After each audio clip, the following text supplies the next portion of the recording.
Boa noite a todas, todos e todes. Sejam bem-vindos ao curso Filosofia da Praxis Sul Global, a quinta edição do curso de formação do Praxis, Núcleo de Pesquisa e Extensão em Praxis e Formação Humana, vinculado ao G-Gramsci, Grupo de Estudos e Pesquisas em Antônio Gramsci, da UFC. Essa é a quinta edição do curso, em que a gente amplia o campo de possibilidade de estudos e pesquisas de autores latino-americanos e do sul global. Nas edições anteriores, nós passamos pelos autores clássicos do marxismo, com o curso Marx e Marxismo.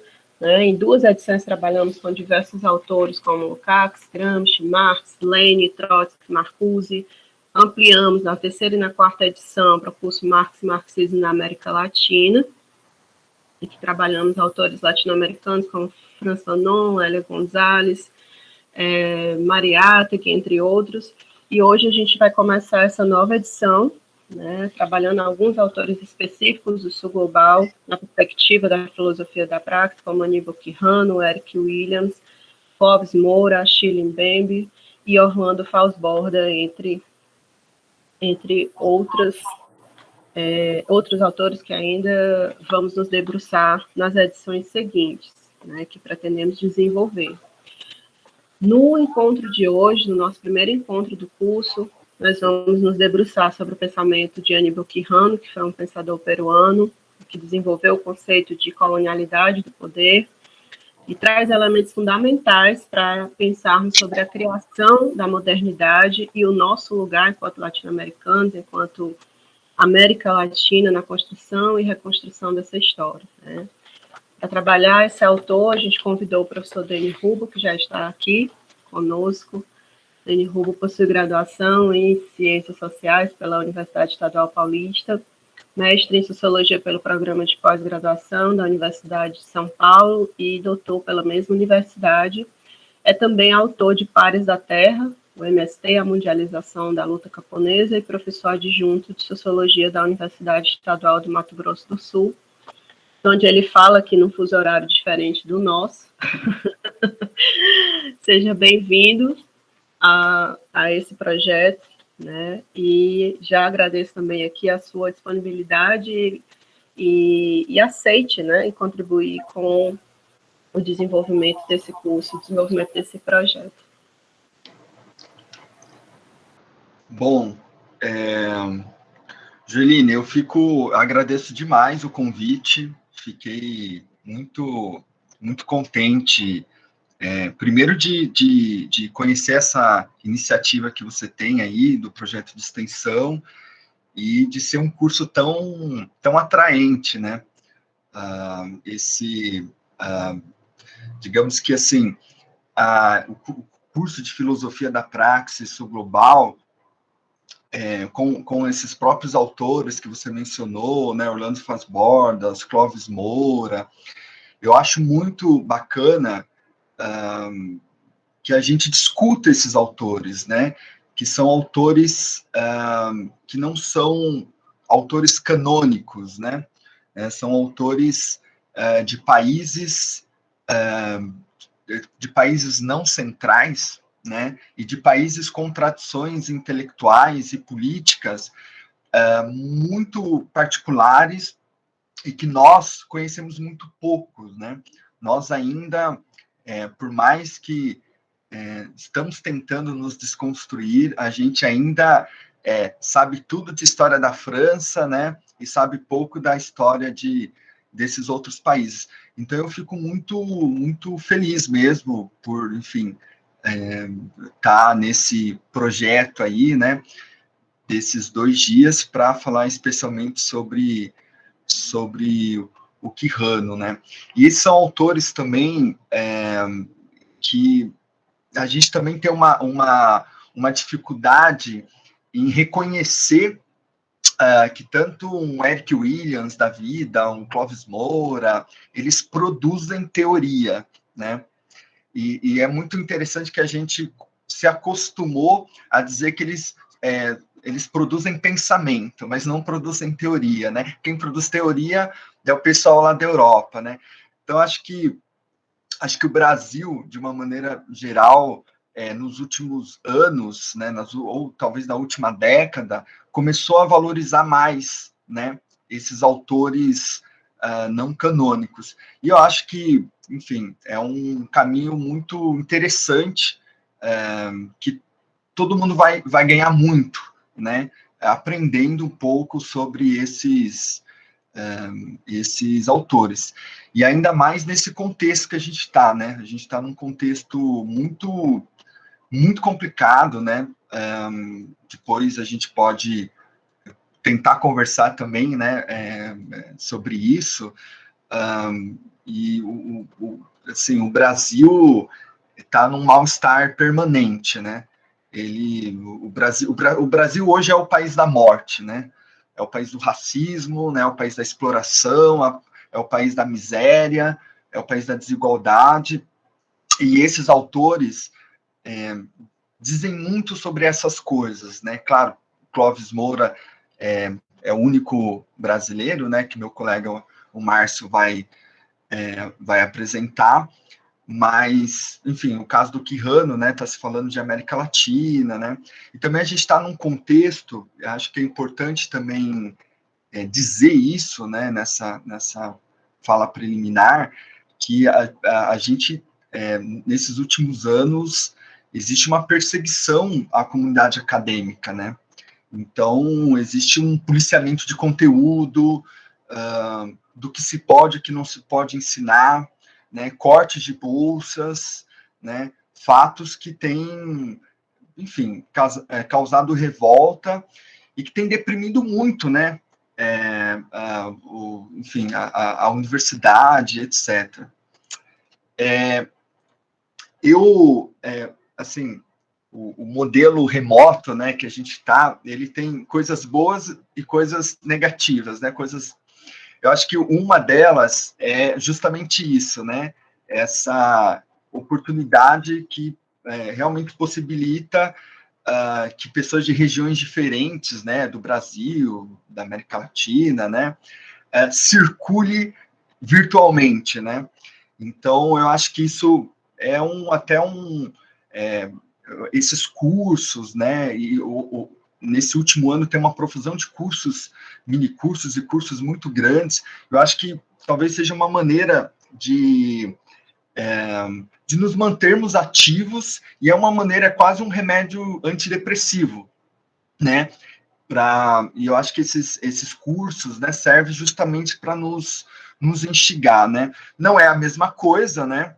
Não é a mesma coisa que presencial, né? E eu acho que um dos fatores, enfim, dessa experiência recente que, pelo menos eu, né, tenho tido com aula remota, é que, enfim, o tempo, né, bom, além de você não ter o calor ali das pessoas, né, interagir com os alunos e estudantes, mas acho que tem o tempo, né, tem o tempo de uma aula presencial é muito diferente de um tempo de uma aula remota, né, então a gente tende a se esgotar mais, né, numa exposição muito longa, né, então, eu espero que vocês que estejam aqui inscritos não desistam, né?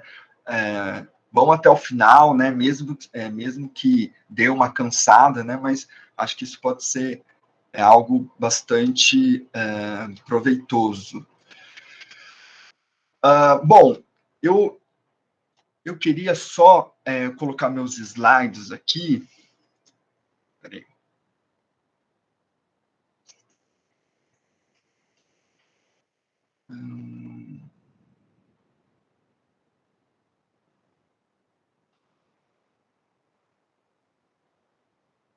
Tá. Vocês estão enxergando? Esse é meu objetivo, e eu sei que, imagino eu que vocês que estão aqui, alguns já ouviram falar no Quijano, outros não, outros provavelmente podem ter lido já algum texto sobre ele e estejam procurando algum tipo de aprofundamento. Assim, a ideia é que que vocês instigá-los, a que vocês conheçam melhor esse personagem, né? Que é um personagem muito importante para as ciências sociais da América Latina, né? E a ideia é fornecer informações básicas, assim, para que vocês consigam situar ele no seu tempo histórico. Então, assim, é bastante simples, eu não vou trazer aqui nenhuma hipótese mirabolante, né? A ideia é fazer uma introdução ao pensamento, à trajetória dele, e que vocês consigam situá-lo num tempo histórico, né? E assim, o Quijano, ele, a impressão que eu tenho estudado ele já há algum tempo, a impressão que eu tenho é que o Brasil, ele descobriu o Quijano recentemente. Recentemente, eu digo assim, há uns 10 anos, né?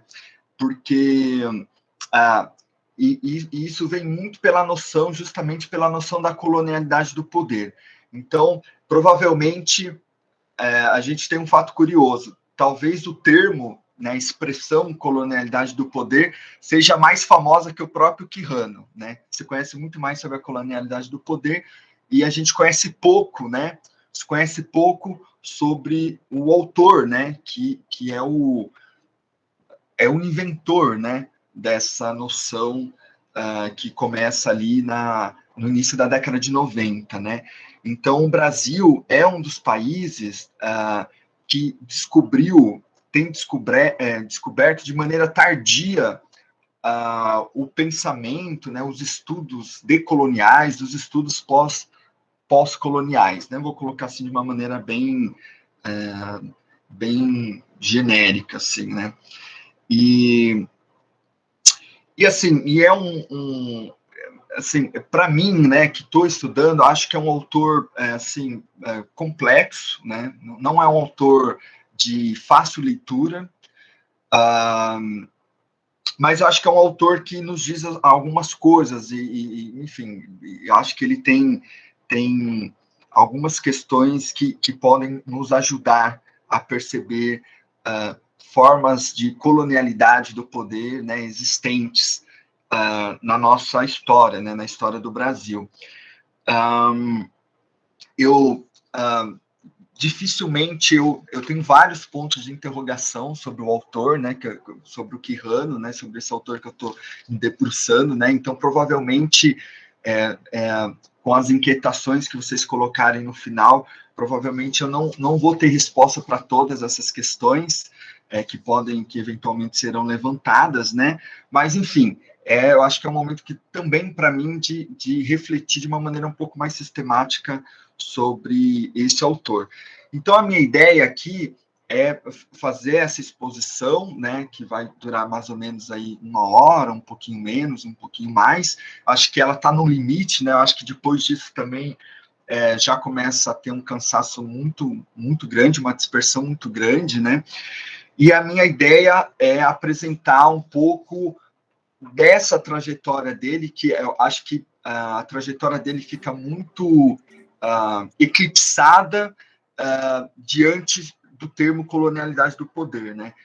Quando ele escreve o primeiro texto, que é em 1992, sobre a colonialidade do poder, o Quijano tem 60 anos, né? Então, ele tem toda uma trajetória ali que a gente vai revisitar para que vocês, justamente isso, façam esse exercício de colocar ele num determinado tempo histórico, né? Com relação à bibliografia, né, eu coloquei alguns textos, né, disponíveis, evidentemente que são textos que assim, se vocês lerem todos, ótimo. Se vocês lerem 1, 2, também tá ótimo, né? Só para a gente, enfim, só para não fazer pressão em cima de vocês, né? Mas o texto Manuel Valladares Quijano, é um texto muito interessante, né, e eu vou me basear mais ou menos nesse texto, que eu acho que faz uma apresentação muito boa, muito panorâmica, né, da trajetória do Quijano. E aí você tem, sem dúvida, talvez o texto mais difícil desses que eu indiquei para vocês, seja o Colonialidade do Poder e Classificação Social, né? Esse é um texto grande, né? Se não me engano, ele deve ter ali numa faixa de umas 40, 50 páginas. Ele é um texto mais sistemático, né? É um texto, enfim, que o Quijano procura, né, ali fazer as definições sobre a colonialidade do poder.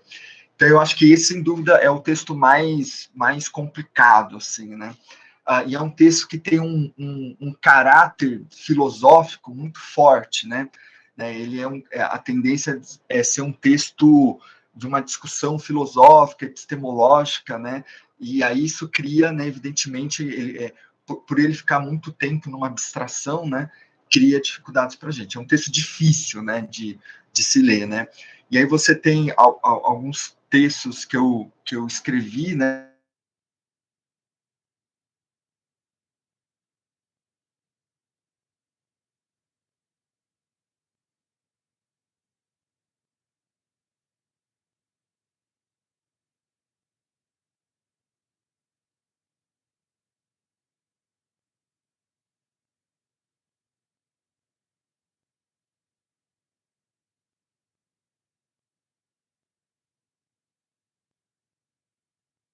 Na última edição da revista Crítica Marxista.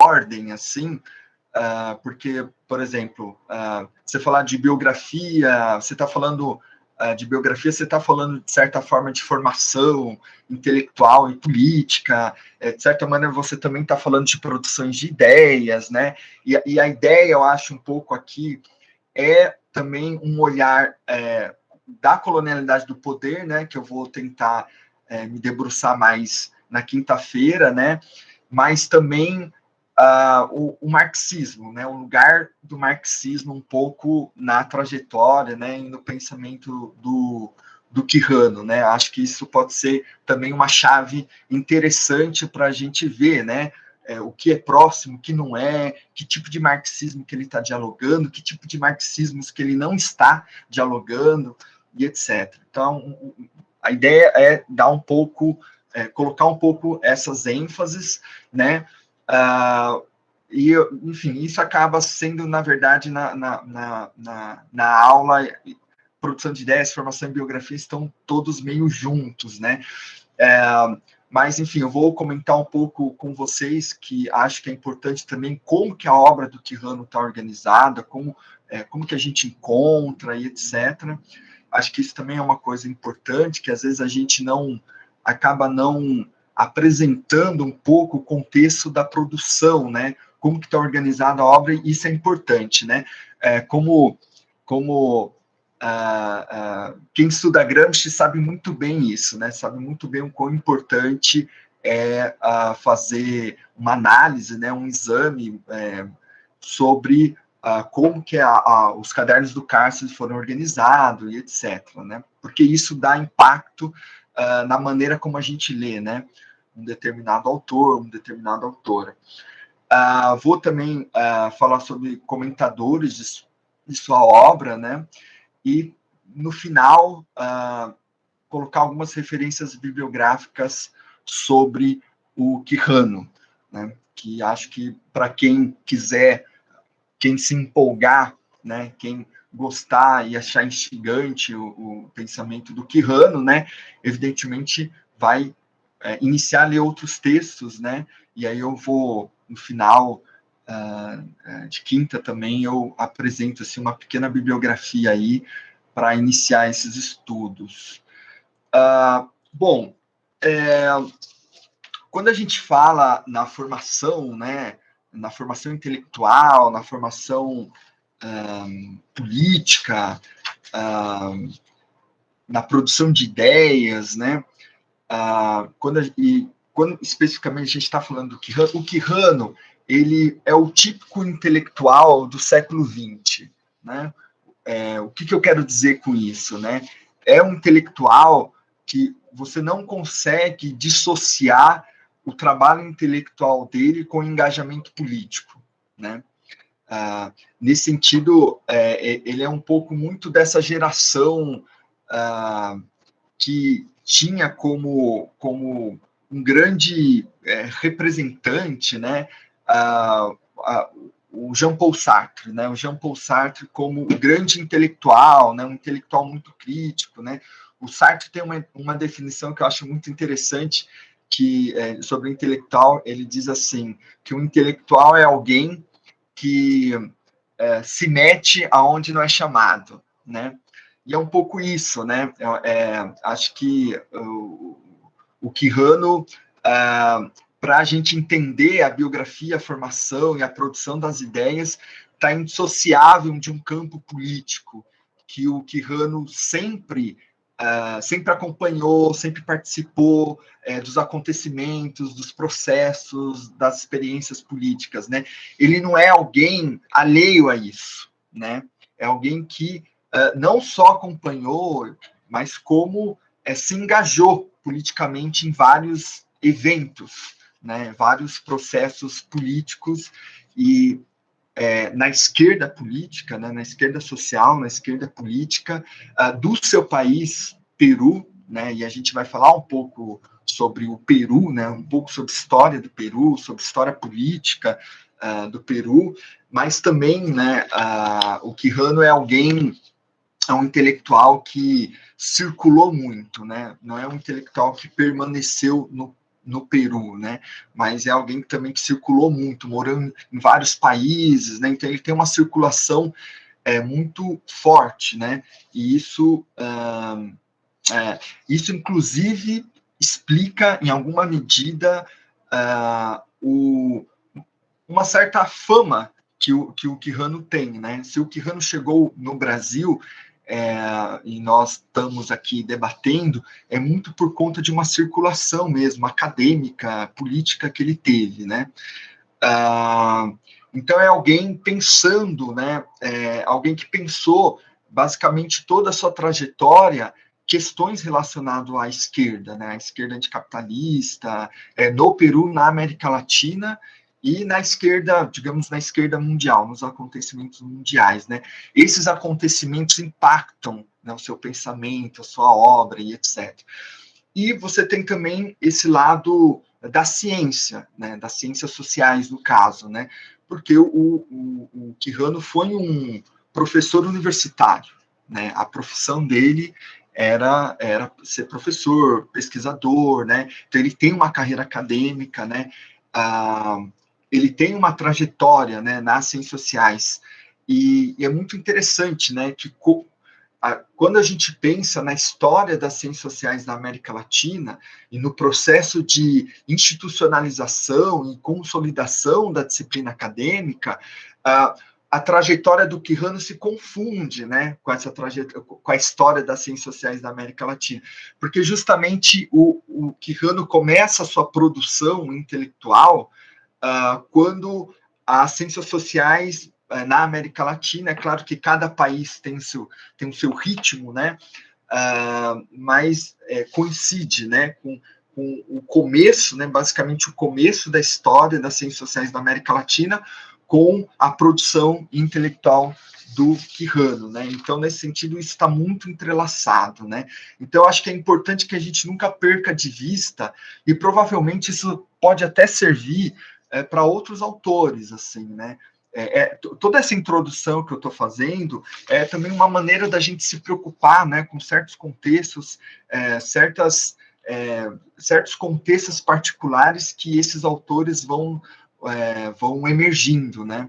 Então, acho que tanto o campo político, digamos assim, como o campo da ciência, né, das ciências sociais, ele é central, né, para a gente ir percebendo aspectos da formação político-intelectual do Aníbal Quijano. Tá tudo certo aí, não caiu? Professor Dani? Oi. O senhor poderia colocar no modo de visualização tela cheia? É no canto direito inferior. Canto direito. Inferior. Tem para aumentar e diminuir o tamanho, aí esse ícone do lado. Tá. Melhor? Vai abrir ainda. Hoje está tudo lento, tem que ir com uma paciência histórica, que vai dar certo. Obrigado, Eduardo, pelo toque. Nada. Obrigado. Tá abrindo? Ainda não. Pessoal, mas só para lembrar que também dá para ampliar no celular. Se você estiver assistindo no celular, tem como aumentar a tela também, para ficar maior. Só para lembrar. Como que a obra do Quijano está organizada, né? É bom a gente ter um pouco de uma dimensão assim, né? De produção dele, né? Só para vocês terem uma ideia, o primeiro texto dele, o primeiro texto publicado com o nome Aníbal Quijano é de 1956, quando o Quijano tinha 25 anos, né? E o último texto dele, ao que tudo indica, é uma entrevista que ele deu em 2014 e foi publicado no ano seguinte, em 2015. É uma entrevista sobre... primeiro que em 1956 ele organiza uma antologia de textos do José Carlos Mariátegui, que é alguém também que a gente vai falar bastante sobre ele, e em 2015, né, se publica uma coletânea, acho que de textos, sobre o José Maria Arguedas, um escritor peruano, muito importante também na formação do Quijano, né? O Quijano, inclusive, chegou a conhecer o José Maria Arguedas, foram amigos, né? O Arguedas foi um antropólogo e um romancista no Peru, muito conhecido, né? Ele se suicidou em 1969, né, na Universidade de São Marcos. Então você tem ali, 2015, né? Ele tem ali seus 84, 85 anos, né? Então a gente está assim falando de alguém que tem aproximadamente 60 anos de produção intelectual, mais de meio século, né? Então, assim, o primeiro ponto, né, que eu queria frisar, assim, é que ele tem uma obra muito grande, né? Desde 56, ele é extremamente ativo intelectualmente, né? Então, ele tem ali mais de meio século de produção intelectual. E essa produção também, ela é muito heterogênea, né? Ela é muito heterogênea. Ela aborda diversos assuntos, né? Assuntos muito diferentes. Ele não foi um especialista sobre um determinado tema, né? Ele é alguém que, na medida também que a história das ciências sociais da América Latina entrava em metamorfoses, né? Ele também, né? A produção intelectual dele também vai ocorrendo isso. E é uma obra bastante dispersa, né? E aí nós temos um problema, né? É uma obra muito dispersa, né? Então é uma obra muito fragmentada, né? E aí eu até coloquei, né? Coloquei aí, é uma obra que tem que está recheada de artigos científicos, relatórios, capítulos de livros, ensaios, resenhas, entrevistas, textos de intervenção, né? Intervenção para pequenos ou grandes jornais no Peru, né? De difícil acesso, inclusive, né? Porque são coisas que têm uma circulação muito restrita. Existem livros, né, que ele escreveu. Esses livros, até mesmo esses livros que ele escreveu, eles são pouco orgânicos, né? Em geral, ele tenta sempre fazer algumas coletâneas de coisas que ele já tinha publicado, né?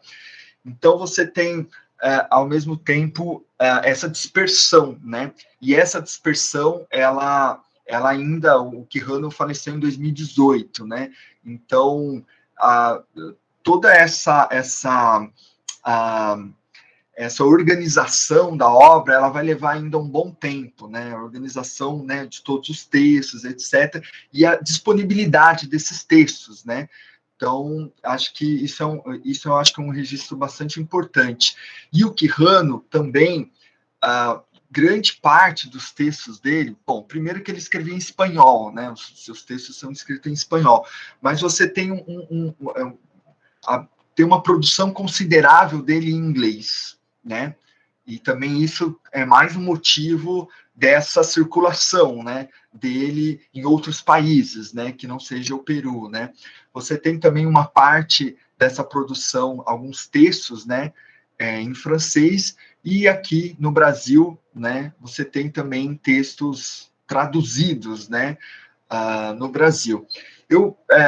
Até agora eu continuo achando que talvez a melhor coletânea de livro sobre o Quijano, não há muitas, é verdade, né? Mas é a coletânea que foi publicada na Claxo, foi publicada faz poucos anos, né? Enfim, ganhou prêmio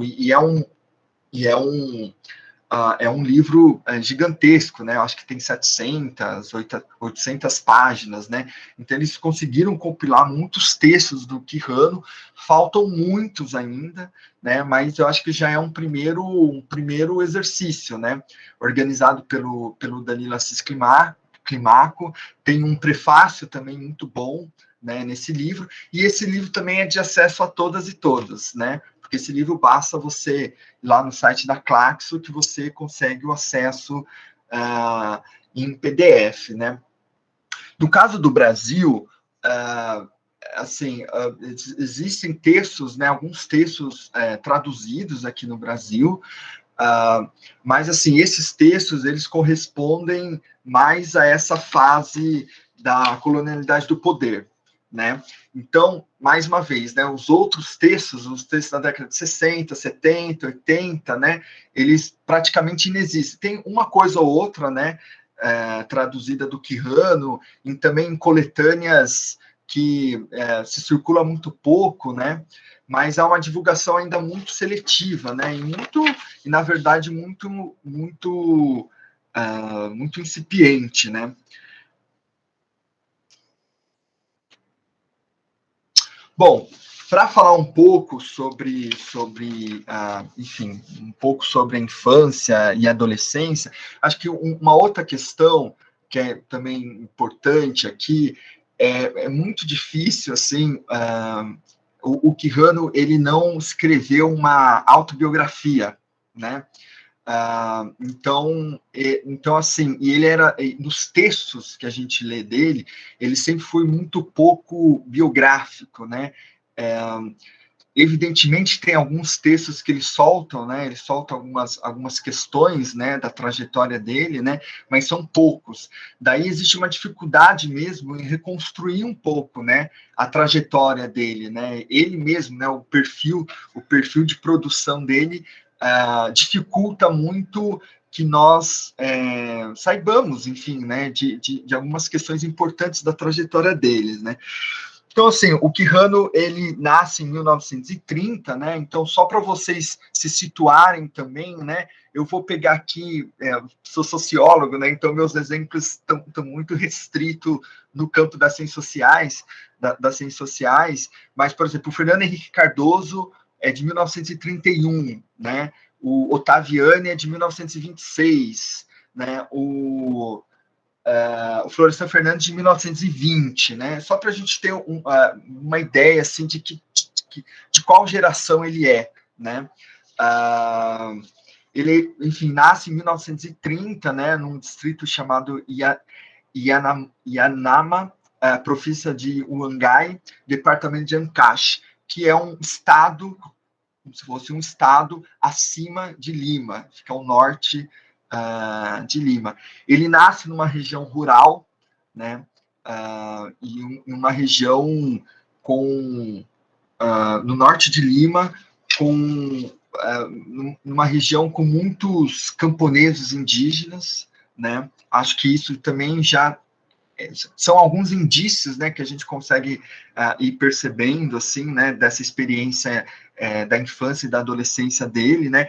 É uma cidade pequena, né, que ele vive, enfim, e existe, né, evidentemente é uma região com os gamonales, né, os chamados gamonales, os fazendeiros, né, são uma região também, na época que ele vive, são poucas ruas, um comércio ainda muito incipiente, pequenos artesãos, agricultores, né? E acho que o ambiente familiar dele talvez seja digno de registro o pai dele, né? Acho que o pai dele tem uma influência muito, muito grande, né? Em algumas opções políticas mesmo que ele vai fazendo durante a trajetória dele, né? O pai dele era professor, né? Ele dirigiu um centro escolar nesse distrito, né? O Quijano, inclusive, ele frequentou essa escola que o pai dele era professor, e é muito interessante, tem um dado muito interessante, e que isso está no texto num dos textos que eu indiquei para vocês, que o pai do Quijano, ele tinha uma percepção política assim, muito sensível às comunidades indígenas, né? Então, acho que isso também é um elemento de influência mesmo, né? E era uma pessoa que desfrutava de uma certa reputação, né, como professor, né, nessa região. Então, acho que é um dado importante, inclusive que nessa escola, né, que o Quijano passa parte, né, da sua socialização ali na infância e na adolescência, essa escola era bilíngue, né, então eles tinham aula de espanhol, né, castelhano, e tinha aula também em quechua, né, a língua dos indígenas no Peru, né? Então a língua, o queixo era muito familiar para ele, né? Então acho que tem uma questão, me parece aí que tem uma questão interessante assim, né, dessa fase dele.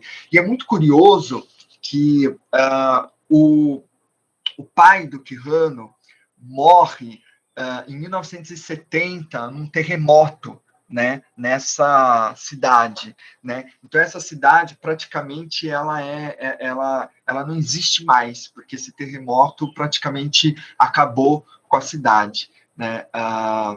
E o Quijano tem uma entrevista, né, que o Quijano ele diz assim, né, que quando perguntam de onde ele é, né, ele responde que ele é de todas as partes, né, porque a cidade que ele vivia não existe mais, né, então esse é um dado bem curioso, né, inclusive o pai do Quijano morreu, acho que se não me engano, dia 31 de maio, né, de 1970, e o Quijano também morreu no dia 31 de maio, né, de 2018. Bom, são algumas curiosidades, né.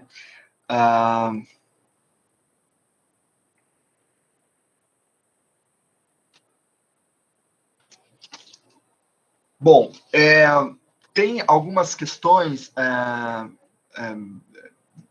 da formação, né, principalmente da relação política, né? Quando eu coloquei ali atrás sobre a relação entre política e ciência, né, a formação política vem antes, né? A formação política, inclusive, você já pode detectar uma certa formação política assim, ali na infância, né, na adolescência, né? Mas o Quijano é alguém que se interessa muito cedo pela política no Peru, desde ali nos anos 40, né? E, assim, basicamente, isso é uma coisa importante, porque isso também vai definindo um pouco dessa concepção, qual a concepção de marxismo que ele tem, né? E é importante isso, porque tem gente que diz que ele é até antimarxista, né? Tem gente que coloca isso, né? Então, por isso que a gente tem que ir com bastante cuidado, assim, né? Para não ter muitas precipitações, né? Mas, assim, na década de 50, né, na década de 40, de 50, Primeiro que o Peru ele está numa ditadura, né? Existe um golpe de Estado e uma ditadura implementada, né? Mais um golpe de Estado, né? Dos tantos golpes de Estado na América Latina, do Manuel Arturo Odría, de 1848 a 1956. E você tem, assim, na década de 40, na década de 50, você tem três forças políticas de esquerda peruana, né? Que é a APRA, a Aliança Popular Revolucionária Americana. A APRA, para quem não sabe, né, não conhece, a APRA surgiu em 1926, né, se não me engano, né, ela é fundada por um estudante chamado Aya de la Torre, né, é uma das figuras políticas mais emblemáticas da história do Peru no século XX. O Aya de la Torre surge no movimento estudantil do Peru, no final ali da década de 10, 1917, 1918, né, é um movimento estudantil muito influenciado pelo movimento estudantil de Córdoba, da Reforma Universitária de Córdoba, em 1918. O Aya de la Torre se destaca, né? Ali, na década de 20, ele é exilado, né? Você tem na década de 20 existe uma outra ditadura, né? A ditadura do Oncenio, né? Do Augusto Leguía, né? E o Aya de la Torre ele acaba sendo exilado, né? E assim ele funda essa Aliança Popular Revolucionária Americana como uma frente, né? Num primeiro momento, né? O próprio José Carlos Mariátegui adere a essa corrente, uma frente anti-imperialista, nacionalista, anti-imperialista, né? E depois, 2-3 anos depois, ele decide fundar um partido, né? E dali também que existe o rompimento com José Carlos Mariátegui, né? Existe um rompimento ali em 1928, mas, enfim, o Partido Nacional Aprista passa a atuar na vida política do Peru desde então, né? E apesar de não se tornar mais uma frente anti-imperialista, né? Como era nesse seu começo, né? Muita gente passa a criticar a APRA como sendo um partido pró-imperialista, inclusive, né? Pouco nacionalista, né? O partido vai mudando, né? O Aya de la Torre vai modificando suas ideias, mas é uma das organizações, uma das forças políticas presentes ali no Peru da década de 40 e da década de 50. O segundo é o Partido Comunista Peruano, né? Que vai ser fundado em 1930, né? Lembrando que o José Carlos Mariátegui ele funda o Partido Socialista Peruano em 1928, e em 1930 ele morre, e 2 meses, o partido que era socialista peruano, né, ele acaba e vira o Partido Comunista Peruano. O Partido Comunista Peruano também, ele também vai ter uma influência, ele é mais um dessas forças políticas de esquerda na década de 40, na década de 50, e ele é um partido, como muitos partidos comunistas na América Latina, né, é um partido que obedece, né, existem exceções, né, mas que obedece à Internacional Comunista, né, sobre o comando do Stalin, né? E isso tem, evidentemente, repercussões, né, na concepção de história, e etc., que a gente vai falar mais para frente. E se tem também o Partido Obreiro Revolucionário Trotskista, esse fundado depois, eu acho que na década de 40, ele é fundado, né? O Partido Trotskista ele não tem uma grande influência, né? Acho que a influência em sindicatos, né, em organização de sindicatos, acaba ficando mais entre a APRA e o Partido Comunista Peruano. Essa época também, né, os três partidos, né, embora, né, muito diferentes e muitos rivais entre si, né, eles sofrem muitas perseguições prisões, né? Parte dessas organizações, elas vivem de uma maneira basicamente clandestina, né, em vários momentos, né? Então você tem esse contexto. Então o ser de esquerda no Peru, na década que o Quijano está crescendo, né, está se formando, era isso que estava disponível, né? E aí tem um elemento muito interessante, assim, né? Um movimento que o Quijano tem tensões com essas três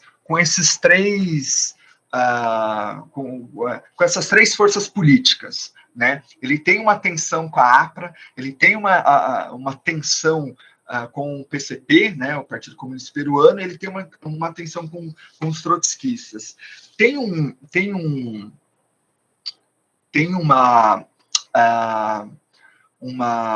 texto do Quijano que é sensacional, pessoal, sensacional. Se chama Trotskismo Trotskismo entre parênteses, né? E é muito interessante que é um dos poucos textos que o Quijano fala de si, um dos poucos textos. É um texto que assim é publicado numa revista peruana em 1991 do Quijano, é um texto do Quijano tentando responder de acusações que ele sofre, ele sofre muitas acusações, né? Não sei propriamente se é uma acusação, mas ele muitas pessoas consideram Quijano trotskista, até hoje, né? E aí meio que a ideia dele nesse texto é colocar, enfim, os pingos nos is, né? Então eu vou ler 2 trechos para vocês, para que vocês tenham um pouco de ideia, né, dessa, e eu acho que na aula de hoje, talvez isso seja o principal, assim, né, como é que ele vai construindo a relação dele com o marxismo, né, e é uma relação sempre tensa, né. Então, um primeiro trecho aqui, entre aspas, né, durante 1950, antes dos meus 20 anos, decidi me separar da APRA, e antes de tomar uma opção específica, prosseguir de modo mais ordenado meus estudos e minhas reflexões históricas e teóricas no debate socialista internacional, sem prejudicar minha participação na resistência cotidiana contra a ditadura militar odrista. Durante 1952, meus estudos conduziram a concluir que o stalinismo não era uma direção interessante para a revolução socialista, que o poder estabelecido na União Soviética, sob controle stalinista, distanciava-se de ser uma expressão do socialismo, e que o PCP está vinculado ao stalinismo, né? Então nós já temos uma questão aqui, né? Primeiro, o Quijano ele vai para Lima em 1948, né? Então ele está ali ele tem 17, 18 anos, né?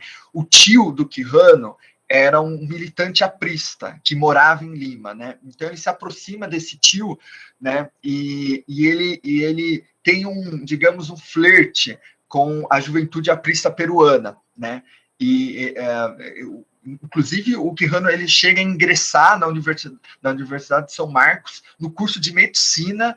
Ele fica 1 ano, depois ele abandona e depois ele acaba entrando no curso de ciências sociais e jurídicas, né? Tinha um nome mais desse jeito. Agora, a segunda questão é que desde muito cedo, a gente está falando, ele tem ali seus 22 anos, 21, 22, existe já de maneira muito clara um distanciamento com relação ao stalinismo. E como o PCP representa o stalinismo, né, no Peru, então ele se afasta. Segunda citação.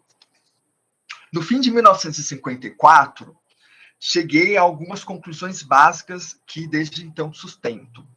O que cheguei a conhecer dos trotskistas do Peru não foi satisfatório. O discurso trotskista, sem dúvida, era interessante, muito mais atraente se compararmos com o stalinismo do PCP, mas era excessivamente parcial e reducionista, para quem, na mesma época, andava refletindo também em indagações sobre a filosofia da história, importante isso, obviamente em autores com diversas opções teóricas. Tal discurso não estava também apoiado na especificidade peruana ou latino-americana, e isso era um déficit aberto para minhas exigências de estudante de História e Antropologia peruana. Então, assim, também é uma situação bem interessante, assim, acho que dá para tirar bastante sobre isso, assim, né? Primeiro, assim, quem não é stalinista e não é, no caso, aprista, fatalmente fatalmente o trotskismo se torna um espaço político interessante, né, no mínimo, né, já que o trotskismo é anti-stalinista, né. Então ele, ao então se afastar do aprismo do comunismo peruano, né, ele flerta também, né, ele tem uma socialização ali com os trotskistas peruanos, e isso, né, eles acabam, ele acaba se afastando por motivos que tem questões teóricas por trás, né, quando ele fala de uma concepção da história, né, que ele está lendo, né, ao mesmo tempo que ele está nesse processo de formação política, né, ele também está num processo de formação, ele é um graduando em ciências sociais, então ele está lendo antropologia, ele está lendo peruanos, né, e ele acha muito incompatível, né, as percepções teóricas que essas organizações têm, né, com relação ao Peru, né, para ele há uma atenção, assim, sobre isso. Bom, continuando, você tem também esse distanciamento, né, da APA, do PCB e tal, que eu coloquei, e eu acho que dá para a gente depreender um pouco dessa experiência inicial dele, uma coisa que vai permanecer muito forte no Quijano, né? Que é essa é uma identidade que ele vai ter com o marxismo, né? Como a identidade que ele vai ter com o socialismo revolucionário, né? Algo como um projeto de emancipação, mas ao mesmo tempo ele faz isso com autonomia intelectual. Então, ele não se prende muito a essas organizações, né? Ele o tempo inteiro está tensionando elas, né? E ele vai fazendo essas leituras, né? Ele vai ler o Marx, ele vai ler o Engels, o Lenin, o Trotsky, a Rosa. Existe também, nessa época, que é algo muito forte para latino-americanos, e eu estou falando assim, isso vai além do Peru, né? Mas existe também esses autores da literatura latino-americana, né? E talvez no Peru a expressão mais forte é o José Maria Arguedas, que ele vai se tornar amigos, né? José Maria Arguedas é como se ele fizesse sociologia peruana através dos seus romances, né? Porque justamente os romances do José Maria Arguedas vão colocar debates, tensões históricas, né? Sobre a questão indígena, né? Sobre a questão das temporalidades, das múltiplas temporalidades no Peru, né? Então, o José Maria Arguedas talvez seja a maior expressão. Tem outros, né? O Ciro Alegria, né? Tem outros autores, mas aí depois vão crescendo isso, né? Aí a gente vai parar em Gabriel Garcia Marques, etc., que também tem uma influência no pensamento do Quijano, né? Então, o Quijano vai iniciar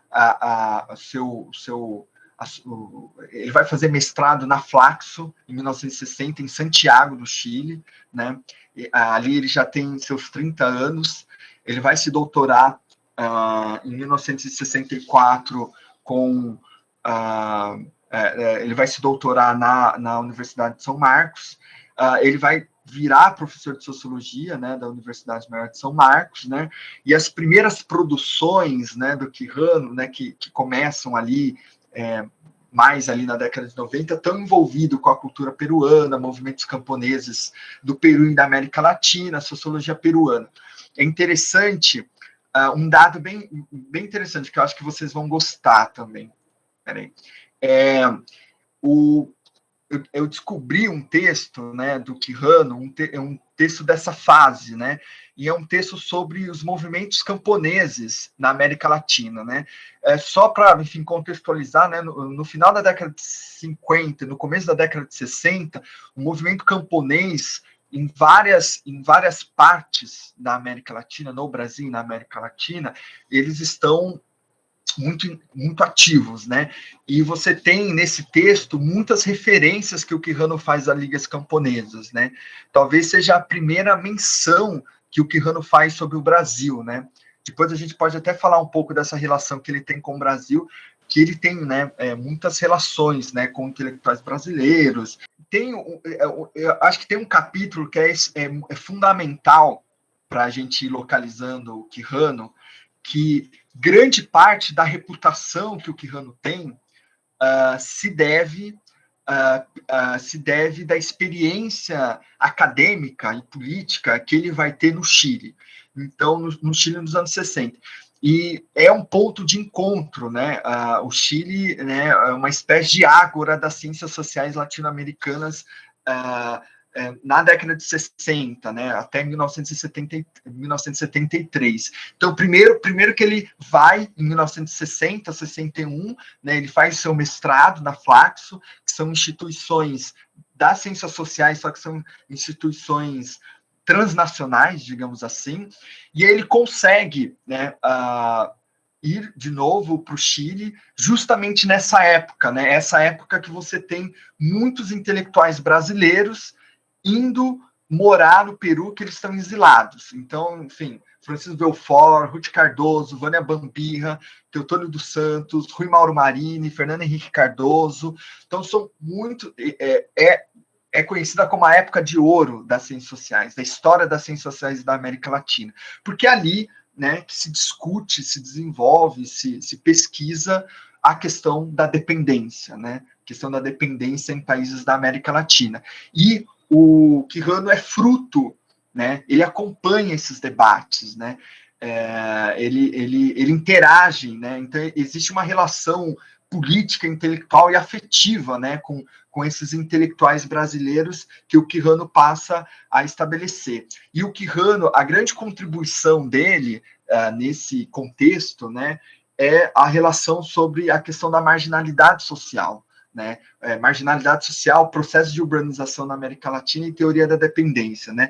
Ele articula, né, essas dimensões, né, que estão sendo largamente discutidas ali na década de 60 no Chile, e através da CEPAL, né? Ele é um funcionário da CEPAL e das Nações Unidas até 1971, quando ele resolve deixar e voltar para o Peru.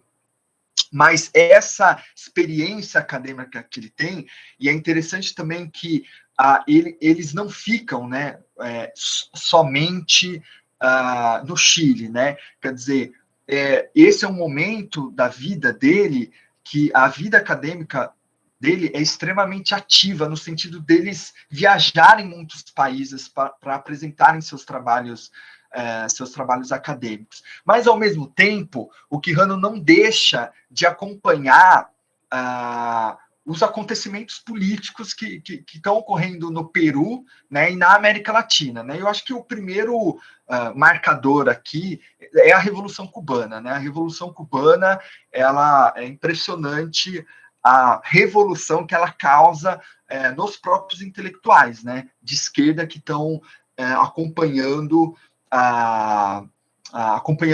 os processos políticos na América Latina. E existe uma reorganização das forças políticas na esquerda peruana. Então, se até a década de 50 a gente tinha a hegemonia da APRA, do PCP e do Partido Trotskista, né? Você já tem uma fragmentação, dissidências, né? Como vai ocorrer no Brasil também, né? Então você tem o surgimento de grupos armados, de grupos guerrilheiros, né? E eu acho que o principal, o recheio do bolo no Peru, especificamente, é o movimento de camponeses liderado pelo Hugo Blanco. Hugo Blanco também é um dos grandes personagens políticos da América Latina, né? A gente fala muito do Che Guevara, né? Com certeza, Che Guevara ele ele é o grande marxista da América Latina, ele é o marxista por excelência na década de 60. Mas existe o Hugo Blanco, né? E o Hugo Blanco o Hugo Blanco, ele é de Cusco, né? Formado em agronomia, ele tem uma passagem de formação política no trotskismo da Argentina, e ele organiza em Cusco com sindicatos rurais, ele organiza, né, uma luta pela terra de maneira muito acentuada, e isso vai se internacionalizar, né? Todo mundo vai essa luta do Hugo Blanco, né, na região de La Convención, em Cusco, né, ela vai se internacionalizar. Evidentemente que são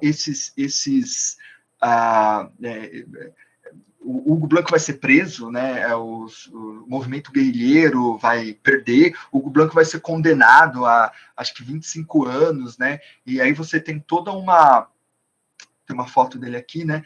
Tem toda uma repercussão, né, da prisão dele. Então você tem abaixo-assinado, o Jean-Paul Sartre assina esse abaixo-assinado, e assim, é muito forte, e o Quijano se entusiasma, né? As apostas, as opções políticas do Quijano está assentada muito nessa experiência do Hugo Blanco. E é muito interessante, um dado que é bem legal, que no Chile, né, o Quijano está produzindo academicamente, está produzindo suas questões sobre a marginalidade social, mas, ao mesmo tempo, ele escreve textos sobre conjunturas políticas, né? Só que ele escreve esses textos com pseudônimos. Então, ele escreve um texto... tem um texto que é bem legal, que se chama As Experiências da Última Etapa das Lutas Revolucionárias no Peru, né? Então, assim, é um balanço, assim, muito detalhado, assim, né? Em geral, assim, não são textos pequenos, né? Então, são textos de 50 páginas, 60 páginas, são chamados opúsculos, né? Não chega nem a ser um artigo pequeno e nem um livro, né? Ele fica ali no meio termo, né?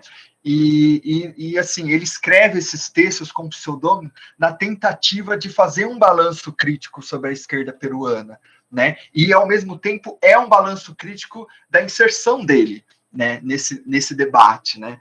E posteriormente também ele passa a falar que enfim, já estou terminando, né? Mas ele passa também a falar sobre o governo militar do Velasco Alvarado em 1968, né? Em 1968 existe então, em 1968 existe um golpe militar, né? Um governo militar fica no poder até 1975. Esse é um governo militar muito sui generis, é um governo militar que ele vai dividir a esquerda peruana. Então tem, por exemplo, o Partido Comunista vai entender que é um governo militar que vai fazer a revolução, né? Eles tinham um slogan na época que eles diziam nem capitalista, nem marxista-leninista, né? E o Quijano também vai escrever muitos textos sobre esse regime, né? O Quijano ele volta para o Peru em 1971, né? E aí ele volta no meio dessa ditadura militar, e ele se torna um intelectual público contrário a esse governo militar estabelecido no Peru. E, mais uma vez, nem toda a esquerda faz esse movimento, né? Muita parte da esquerda apoia o governo militar, inclusive muita gente da esquerda dentro desse governo militar. Então, ele vai fundar, e para ir terminando, né, ele vai fundar, na década de 70, uma revista chamada Sociedade e Política. Tem até alguns exemplares aqui que eu vou colocar em foto.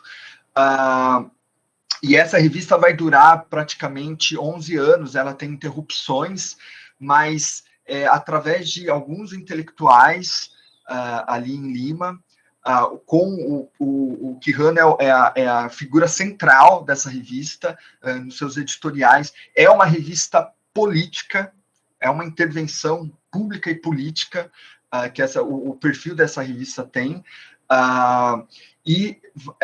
Vai existir, o Quijano vai participar de um movimento chamado Movimento Revolucionário Socialista, e vai, através desse movimento revolucionário socialista, que se é expresso através dos números dessa revista, ele vai se aproximar de um movimento chamado Quaves, né, Comunidade Urbana Autogestionária da Vija em El Salvador, né, um bairro de Lima. E é muito interessante que esse movimento é uma espécie de movimento urbano da luta pela moradia. É quase o nosso MTST, né? E ele se cria, né, vínculos muito fortes, né, com a Quaves, né? Então, essa, sem dúvida nenhuma, é uma experiência política também que faz com que o Quijano vá teorizando sobre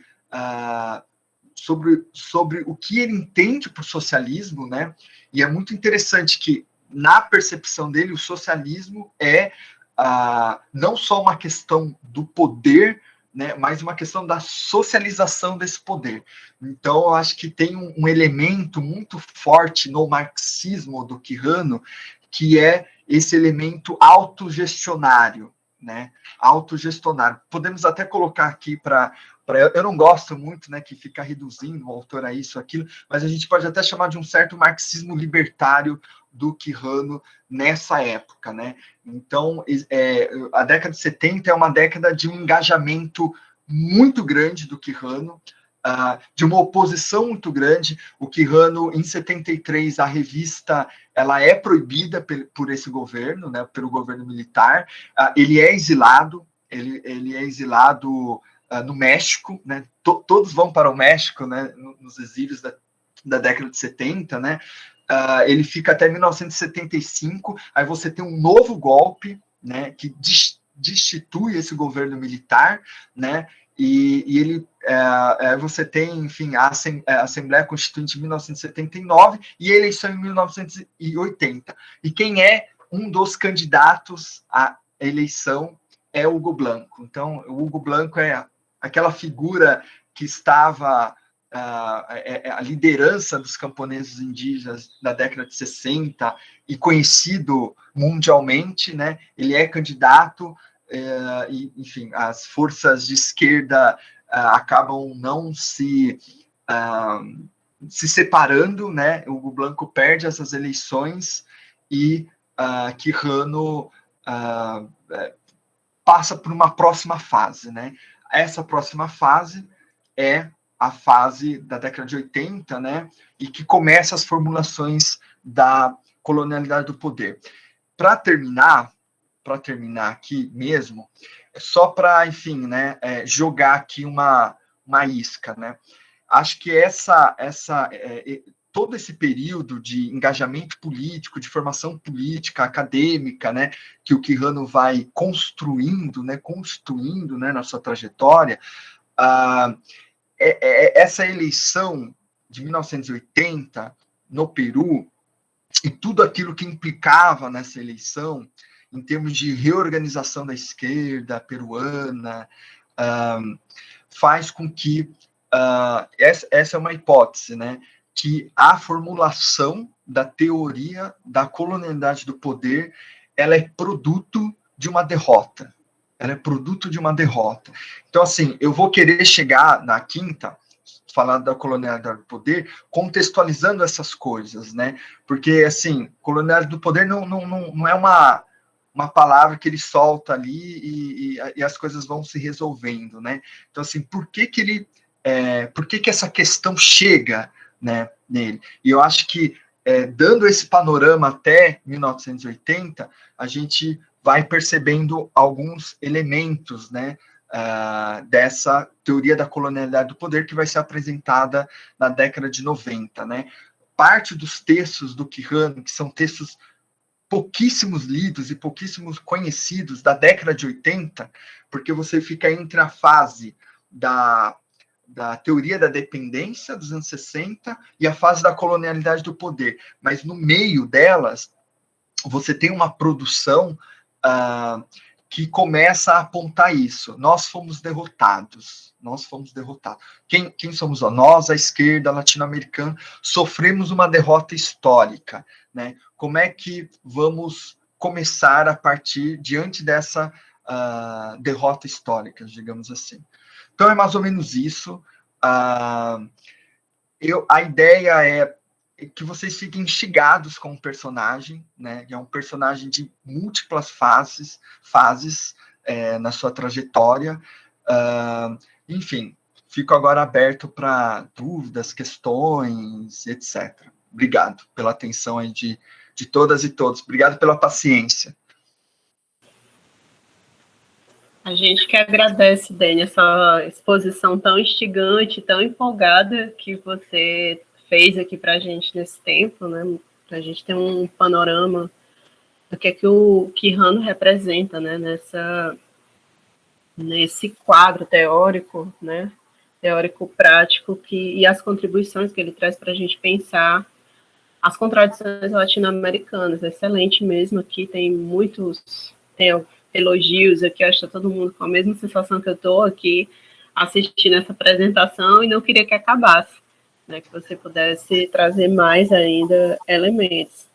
Tem algumas questões aqui, eu acho interessante você começar pontuando, inclusive, essa questão, né, de que ele realmente não é um antimarxista, mas que tipo de marxismo ele realmente está criticando, né, porque até para superar essa dicotomia, essa visão dual, essa dualidade, essa dicotomia como se existisse entre as questões, as contradições particulares, né, desse contexto que ele vivia e essa direção internacional, né, que inclusive a gente passou por aqui pelo Mariátegui também em edições anteriores e a gente conseguiu perceber, né, essa semelhança. Qual é o tipo de marxismo, na verdade, que o Quijano estava criticando, né? Isso é importantíssimo para a gente entender, inclusive no contexto atual em que se está retomando a discussão aí sobre o stalinismo, né? Para a gente também entender o que é que o autor está falando para a gente. Não, por enquanto, não sei se é porque você trouxe essa biografia, essa trajetória do Quijano, vida e obra, de forma tão brilhante, tão clara para a gente. Acho que as questões foram ficando mais sobre a questão da obra, né? Alguém pedindo aqui para você compartilhar, se você tiver, já que é tão raro ainda no nosso meio, a gente ter acesso a algumas obras do Quijano. O Marley está pedindo, se você tiver, compartilhar aí trotskismo entre parênteses, até para compreender melhor qual é a posição dele também sobre trotskismo, né? E Carison está perguntando, né? Está pedindo, na verdade, para falar um pouco mais sobre a sociologia rural peruana, né? Além disso, tem aqui, acho que você deve estar vendo, Juliana, né, agradecendo aí sobre a contextualização da produção intelectual e conjuntura política do Peru, e o Marley perguntando sobre a relação dele com as ligas camponesas, né? Ele pesquisou, enfim, sobre MST, já que ele nos deixou aqui em 2018. Acho que tem a ver aí a questão do Marley com a questão que Carison traz pedindo para falar sobre a sociologia rural. Então, enquanto o Dani vai tecendo aí seus comentários sobre esses pontos que foram levantados, se alguém tiver mais alguma questão, pode colocar aqui no chat, tá bom? Passando aí, Dani. Bom, primeiro eu agradeço as questões, é isso, eu não sei se eu vou conseguir responder todas de maneira satisfatória, né, porque tem muitas questões também, tem muitas lacunas ali, né, que como a gente está ali investigando o personagem, né, a gente vai vendo que tem coisas ali, né, surgem muitas dúvidas na minha cabeça sobre o pensamento, sobre a trajetória dele. Eu acho que, assim, um outro ponto, só para tentar justificar, né, essa minha apresentação, é que, principalmente, assim, esses autores, né, claro, não sei qual que vai ser a metodologia das professoras e dos professores, né, aqui, mas, assim, a relação com o país que se estabelece, com a história do país, ela é muito importante. Como a gente tem muito pouco repertório sobre a história do país, a história cultural, a história política, né, a história social, no caso do Peru, isso nos cria dificuldades, né? Isso nos cria muitas dificuldades, porque a gente, às vezes, o autor está o que acontece no Quijano, ele está se posicionando num debate muito específico, né? Um debate ali datado, muito específico, só que quando a gente vai ler um texto, o texto não vem com um contexto, né? O texto só vem com um texto. E isso cria uma série de minhocas mesmo na nossa cabeça, né?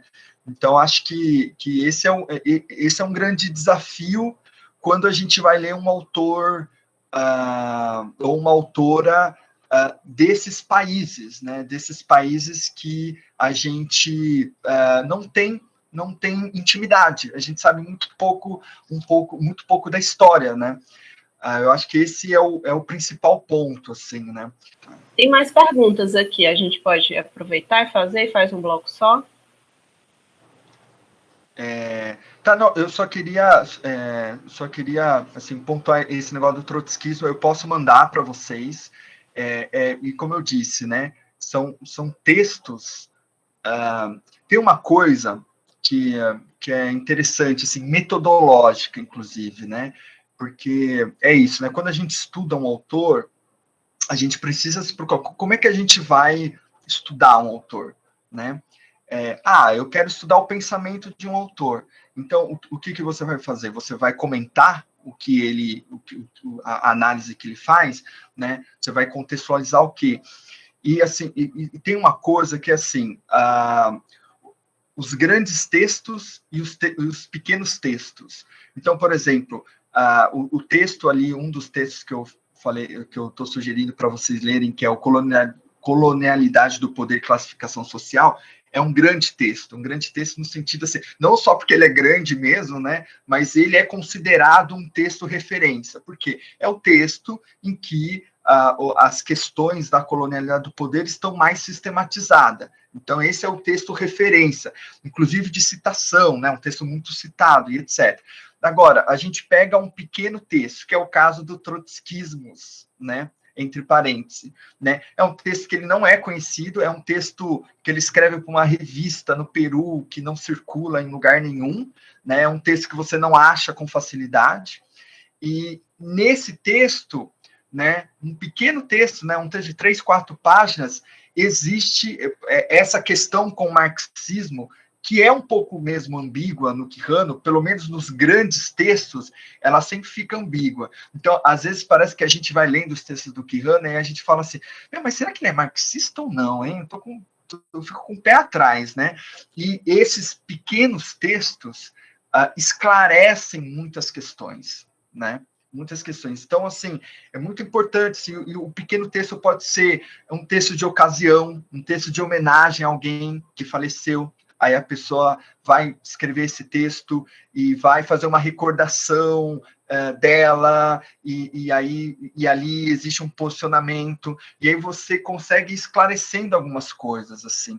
O que a Joeline disse, né, sobre essa questão do marxismo e antimarxismo e essas coisas, é muito importante, né, porque a teoria quer dizer, a escola decolonial, né, parte da escola decolonial é antimarxista, né?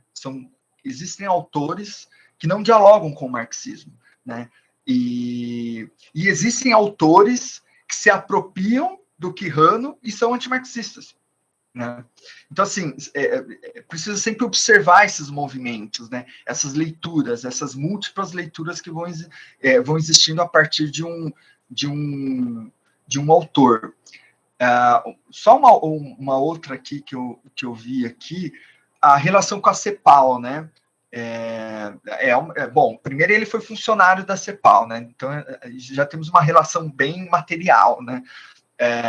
Mas é importante que ele tinha uma autonomia intelectual muito grande em relação às teses principais dos assim chamados cepalinos, né? E eu acho que a tese mais famosa era a tese dualista, né? Do processo de industrialização, né? Como que esse processo de industrialização vai fazer com que os países se desenvolvam, que a gente saia do arcaico e etc. E no Quijano isso é muito isso é completamente contestável, né? O Quijano está trabalhando com outro movimento, né? Nesse sentido, o Quijano está muito mais próximo ali da teoria da dependência marxista do que dos cepalinos dessas dualidades estruturais, né? Na verdade, ele rompe com essas dualidades, né? Quando ele vai falar de marginalidade, né?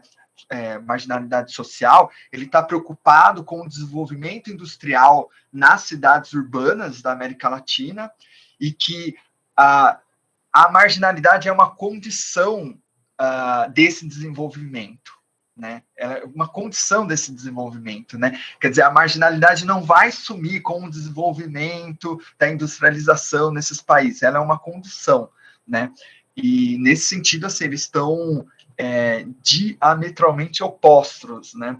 Então, eu acho que isso é também algo importante, porque assim, no Chile, essa farta produção que existe, que é uma produção geracional, ela está fazendo essa crítica muito forte às dualidades, né, ao pensamento dual. E o pensamento dual não está só nos cepalinos, eles também estão no Partido Comunista, nas análises que os representantes intelectuais dos partidos comunistas fazem. Quando a gente pensa, por exemplo, no Partido Comunista Brasileiro, a gente o Caio Prado Júnior, tal. Não, mas o Caio Prado Júnior, hoje em dia se reconhece o Caio Prado Júnior, mas o Caio Prado Júnior não era o intelectual do partido. Quem era o intelectual do Partido Comunista no Brasil era o Nelson Werneck Sodré. Ele expressa as ideias, as estratégias, né, do partido, não o Caio Prado Júnior. O Caio Prado Júnior, ele teve ele era afiliado ao partido, mas ele tinha, novamente, um desenvolvimento autônomo, né? Tão autônomo que as teses entravam em conflito com as próprias teses do partido, né? Boa, Dani. Tem mais algumas questões aqui que eu vou tentar organizar aqui, que eu acho que tem na linha do que você já vinha abordando, né? Iago e Camila pedem para você abordar a questão do urbanismo, e o William pede para você abordar também, falar um pouco sobre os diálogos e divergências com a teoria da dependência, você já vinha tratando um pouco sobre isso. E o Wallace pede para... Né, faz uma pergunta aqui sobre a questão da reorientação do pensamento do Quijano, se passa pelo diálogo com as abordagens do sistema mundo, né? Se essa fase é referente ao desenvolvimento da ideia da colonialidade do poder ou é anterior. Se caso afirmativo, pede para você falar um pouco sobre a importância dessas abordagens para as reflexões do autor. O José Filho traz uma questão bem pertinente, interessante, mas eu acho que como você vai trabalhar a colonialidade do poder no próximo encontro, acho que você poderia, né, trazer já pensando nessa pergunta aqui para responder de forma mais substancial e a gente aproveitar melhor, porque acho que tem uma importância aqui para a gente abordar com mais cuidado, né? A questão da categoria da colonialidade do poder se dá conta de pensar as relações de classe, etnia, raça, gênero e sexualidade na particularidade da formação social brasileira. Meu Deus, isso é uma tese. É isso que eu estou falando, é a tese dele. Essa é uma pergunta de tese, né? Então, por isso que eu estou achando que fica mais substancial para você trazer esses elementos do Quijano quando você estiver tratando no próximo encontro. Mas aí fica a seu critério, né?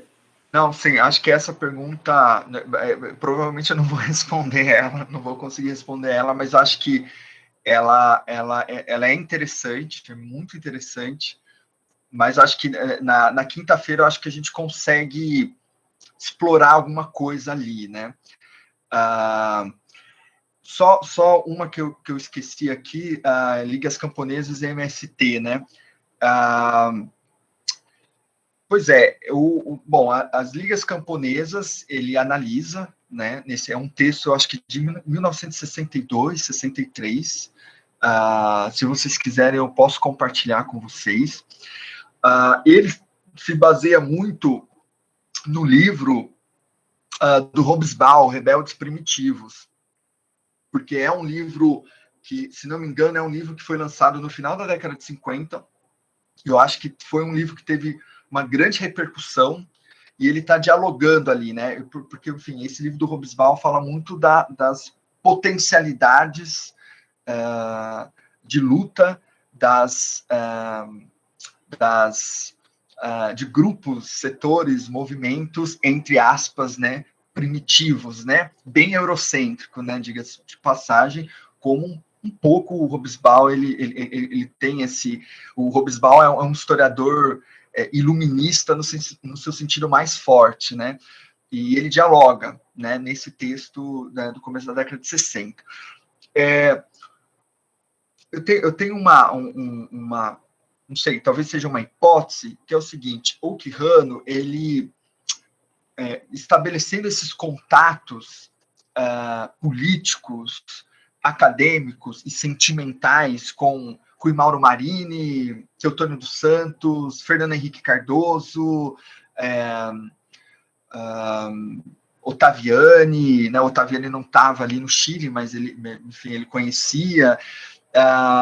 Isso fez com que o Quijano sempre olhasse o Brasil, né? O contato com esses intelectuais faziam com que o Quijano se interessasse no Brasil. Em relação ao MST, particularmente, o Quijano tem um texto que não me lembro o nome, eu acho que Existem Saídas da América Latina, é um texto que foi traduzido no Brasil numa coletânea, uma coletânea de texto organizada pelo Carlos Eduardo Martins, né, da UFRJ, né, e é um texto que, em determinado momento, ele faz algumas análises, né, ele cita o MST, né, mas, enfim, não é nada muito aprofundado, né, mas existe ali alguns indícios disso, né. Então, existe uma relação interessante. Eu estou tentando fazer, inclusive, essa reconstrução, né, do Quijano com o Brasil, né, daquilo que foi publicado do Quijano e aquilo que não foi, né, e como que isso atrapalha a nossa percepção, né, porque a gente tem, na década de 70, algumas traduções de textos do Quijano, que são traduções de textos mais acadêmicos. Então, o que se traduziu no Brasil do Quijano é o Quijano sociólogo urbano, né? E pouco ou quase nada sobre essa relação política que ele tem, que é extremamente intensa, né? Então, enfim, são algumas questões. E aí, eu não lembro, queria falar o nome de cada um, né? Eu não acho legal ir respondendo as perguntas e não falar o nome de cada um, acho que distancia ainda mais. Então, eu peço desculpa que são tantas perguntas, mas quem falou sobre o Sistema Mundo, sem dúvidas, né? Na quinta-feira eu vou falar sobre, mas o Sistema Mundo, ele que é uma noção fundada pelo Immanuel Wallerstein, né, um sociólogo estadunidense, com os livros, né, ele lança tomos, né, sobre o sistema mundo capitalista, na década de 70. O Wallerstein vai fundar Fernando Braun Center, né, em Nova York, um centro, né, de pesquisa, e um dos pesquisadores recrutados a partir da década de 80 se chama Aníbal Quijano, né? Então, assim, a relação ela é total, né, não se entende a colonialidade do poder, você tem que entender também dessa questão do sistema mundo moderno colonial. Inclusive, em 1992, o Quijano publica um artigo junto com o Manuel Wallenstein, né? Então, acho que isso é muito representativo da importância da teoria do sistema mundo colonial para a teoria da colonialidade do poder. Agora, existe, e isso ainda eu estou investigando, né? Então também não vou afirmar aqui com precisão, né? Mas existe uma hipótese que o Quijano, nos últimos textos sobre a colonialidade do poder, ele foi se afastando mais dessa formulação do sistema mundo colonial do Wallenstein. E aí, enfim, eu não consigo desenvolver muito mais do que isso, mas também é uma questão. E eu acho importante isso no sentido que não é que a teoria que o Quijano, eu não estou nem entrando no assunto das pessoas que vão se apropriando da noção de colonialidade do poder. Não estou nem entrando nesse assunto. Mas, assim, o próprio Quijano vai formulando essa teoria da colonialidade do poder, o registro do nome do neologismo colonialidade em 1992. Mas você tem mais ou menos 15 anos de desenvolvimento dessa teoria. Então, a teoria vai mudando também, né? Ela vai se complexificando, né? Daí ele fazer textos maiores, mais densos, né? Até com os textos iniciais. Os textos iniciais em que o termo colonialidade do poder aparece são ainda textos muito pequenos ali, né? É como se ele estivesse apresentando para a gente um esboço. Então existe um ritmo do pensamento do Quijano em relação à teoria da colonialidade, que eu não sei se em quinta-feira eu consigo explorar isso de maneira assim, acho que não vai dar, mas a ideia é que a gente tenha uma noção geral, mas que nós sempre fiquemos atentos a essas tensões, né? A essas apropriações e o próprio movimento do pensamento do Quijano sobre a teoria da colonialidade do poder. Não sei se eu consegui responder de maneira satisfatória, né? Estou vendo aqui se tem mais alguma coisa. Sim, Dani, por enquanto, a gente não tem mais questões, né? Eu acredito que essa questão sobre a questão da colonialidade do poder, né, relacionando aqui com a questão de classe, etnia, raça, gênero, sexualidade, você poderia trazer esses elementos que você vai pensar de forma geral para a gente, os fundamentos, e tentando pontuar essas questões aqui, que eu acho que são bem interessantes aqui no pensamento, né, da formação dessa modernidade colonial, né? Não, sem dúvida. Eu acho que na próxima aula a gente conversa e, assim, não sei se a gente vai responder, mas a gente tenta explorar essa pergunta, assim, porque é uma pergunta bem interessante, assim, né? Acertou na loteria, assim, né? Porque é difícil, né? A gente só para dar um esbocinho, assim, é difícil. A tentação é grande, mas a gente tem que tomar cuidado nessa. Eu sou muito chato com isso, assim, mas nessa transportação do conceito. Porque o Quijano, ele está pensando muito a América Andina. Ele está pensando muito essa particularidade. E por isso que eu trouxe para vocês ali uma overdose de Peru, assim, né? Porque ele está pensando muito isso, assim, né? Tem várias outras influências que na quinta-feira eu vou tentar mapear. E isso eu posso trazer como contribuição, né? Tentar contextualizar e mapear a colonialidade do poder, né? Tem outras influências para além do Wallenstein, por exemplo, para além do sistema mundo, né? Tem outros tipos de referências que elas estão meio invisíveis ali no Quijano, mas dá para você depreender alguns temas, né?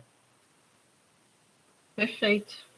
Acho que a gente está aqui ainda entorpecido dessa overdose de Peru, né, no sentido positivo, né, no bom sentido, né, necessário para a gente mergulhar, na verdade, no contexto da vida e obra do autor e poder pensar os conceitos dele a partir das suas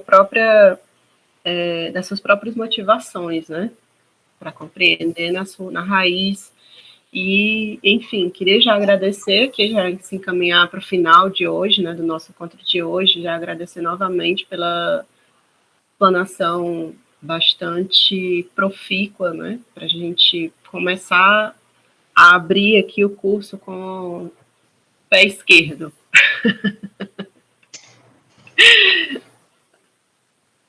Eu que agradeço aí a vocês que estão aqui vendo, perguntando, agradeço de verdade, enfim, eu sei que é cansativo, né, como eu disse, assim, né, a gente tende a se dispersar mais, né, numa aula remota, é normal isso, né, mas é isso, a ideia é introduzir, né, fazer algumas introduções, né, para que a gente vá se familiarizando com o autor, com o seu repertório, né, com as suas análises, com a sua trajetória, e por aí que a gente vai seguir na próxima aula.